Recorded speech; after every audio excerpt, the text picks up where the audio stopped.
Welcome to Not Milk Never Milk. Subscribe if you're lactose intolerant. You start by confirming prerequisites. Make sure Windows is up to date, you have a 64-bit install, and the latest GPU drivers, because outdated drivers often break DirectX calls. Next, install the DirectX End-User Runtime, the runtime contents that some games expect, and restart. Once done, run Valorant as administrator to give it needed permissions, and temporarily disable overlays or background recording apps. They can hook DirectX and cause crashes. Now you move to deeper fixes. Open programs and features and repair Microsoft Visual C++ redistributables, because missing runtime libraries create DirectX failures. Then use the Riot client to verify game files.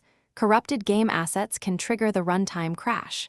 If Vanguard shows errors, reinstall it cleanly. This anti-cheat interfaces with kernel drivers and can block DirectX initialization. Finally, run dxdiag to inspect missing DL. To finish, reinstall the DirectX End-User Runtime, and if needed, reinstall Valorant, then reboot into a clean boot to eliminate conflicting services. If you have an integrated GPU, test the game there to determine whether the discrete GPU or drivers are at fault, and make sure power and PCIe settings are correct. If the crash persists, gather dxdiag output and Riot crash dumps. Once you have logs, submit them to support. A key troubleshooting tip: try an earlier GPU driver. Sometimes the newest release breaks DirectX for specific hardware.